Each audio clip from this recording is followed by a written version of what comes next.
जय हिंद फ्रेंड्स। तो एक बार फिर से स्वागत है आप सभी का आपके अपने YouTube चैनल ज्ञान एक्सप्रेस 24/7 पे। तो पिछली क्लास में हमने 3.2 के क्वेश्चन नंबर 1 के सभी प्रश्नों को सॉल्व कर लिया था। आज हम प्रश्नावली 3.2 के क्वेश्चन नंबर 2 को सॉल्व करेंगे। तो 2 नंबर क्वेश्चन आपका है 2x + 3y = 11 और 2x - 4y = -24 को हल कीजिए और इससे यम का वह मान ज्ञात कीजिए जिसके लिए y = mx + 3 हो। तो हमें क्या करना है, हमें इसको सॉल्व करना है और जो आंसर आएगा उसको हमें इस पे रखना है और यम का भी मान ज्ञात करना है, हमें यम के मान को भी लाना है। तो चलिए हम इसको स्टार्ट करते हैं। तो ये अगर हम विलोपन विधि से लगाएं तो बहुत आसानी से लग जाएगा, लेकिन अभी विलोपन विधि का इस प्रश्नावली में जिक्र नहीं किया गया है, तो हम इसको प्रतिस्थापन विधि से ही सॉल्व करते हैं। तो लिखेंगे इसको 2x + 3y = 11 और दूसरा समीकरण है आपका 2x - 4y = -24। तो ये आपका समीकरण 1 है और इसको हम चाहें तो सरल कर सकते हैं। ऐसा देखिए, 2 के पहाड़े में ये और ये दोनों, ये तीनों सभी 2 के पहाड़े से कट जाएंगे, तो काट देते हैं। 2 × 1 = 2, 2 दूनी 4 और 2 × 1 = 2, 2 दूनी 4। तो ये आपका समीकरण होगा x - 2y = -12। ये होगा आपका समीकरण 2। बहुत ही आसानी से आपको ये समझ में आ गया होगा कि 2 के पहाड़े से इसको हम काट दिए हैं, क्योंकि हम तभी काट सकते थे जब ये सभी की सभी संख्याएं एक ही पहाड़े से कटती, तो वो ऐसा पहाड़ा 2 ही था जिससे सभी की सभी संख्याएं कट सकती थी। तो चलिए अब हम क्या करते हैं, प्रतिस्थापन विधि से इसको सॉल्व करते हैं। तो हमारे लिए आसानी होगी कि हम समीकरण 2 को उठा लें और 2 का मान 1 में रख दें, ज़्यादा आसान होगा। तो हम लिखेंगे समीकरण 2 से। तो समीकरण 2 हमारा क्या है, x - 2y = -12। हम क्या करेंगे, 2y को उधर भेज देंगे, तो x बराबर होगा -12। ये 2y इधर माइनस में उधर जाएगा तो प्लस में, क्योंकि पक्षांतर करने पे हमारा चिन्ह क्या होता है, बदल जाता है। अब हम इसको क्या करेंगे, ये हमारा समीकरण 2 था और 2 को हम किस में रखेंगे, 1 में रखेंगे, क्योंकि प्रतिस्थापन विधि का यही रूल है। तो को समीकरण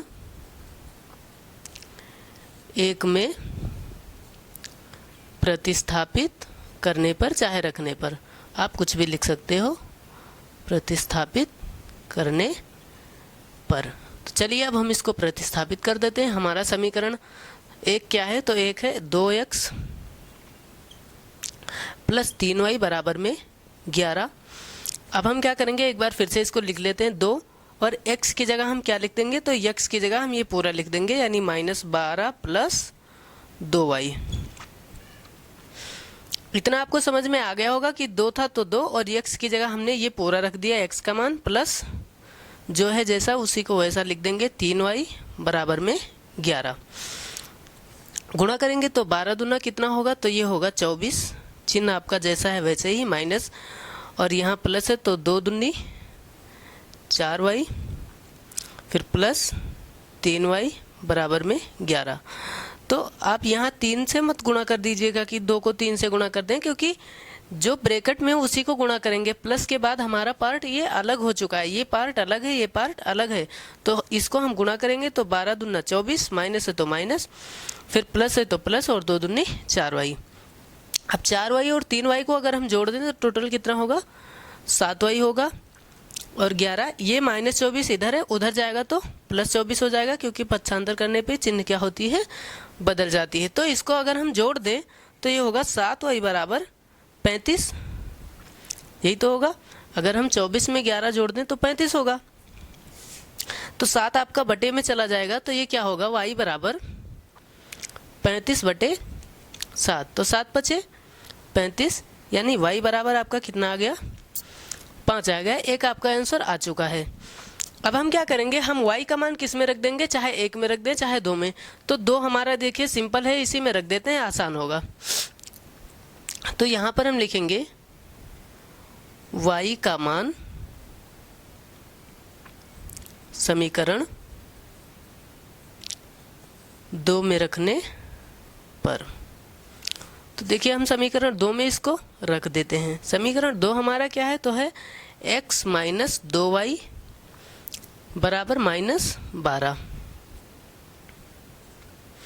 अब देखिए x माइनस 2 गुणे y, यही तो होगा, 2y मतलब 2 गुणे y, और y की जगह हम क्या रख देंगे, तो y की जगह 5 रख देंगे बराबर में -12।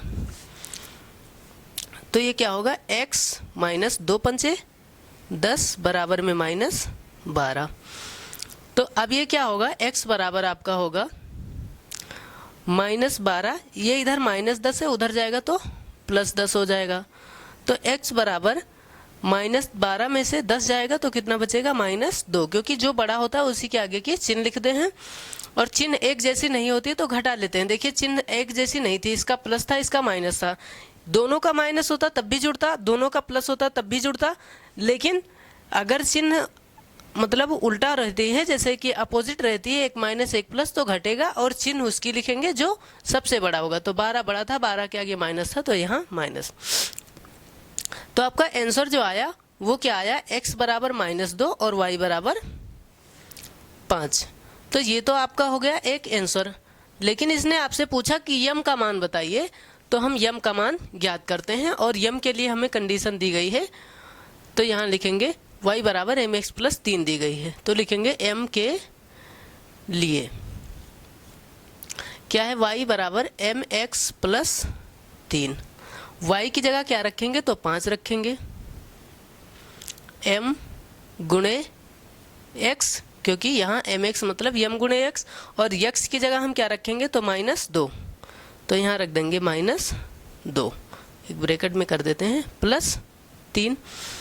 अब देखिए 5 इधर है, ये 3 इधर आ जाएगा, तो उधर 3 प्लस में था, इधर आएगा तो माइनस में, तो 5 माइनस 3 बराबर 2 को m से -2m। 5 में से 3 जाएगा तो कितना बचेगा, 2 बराबर में -2m।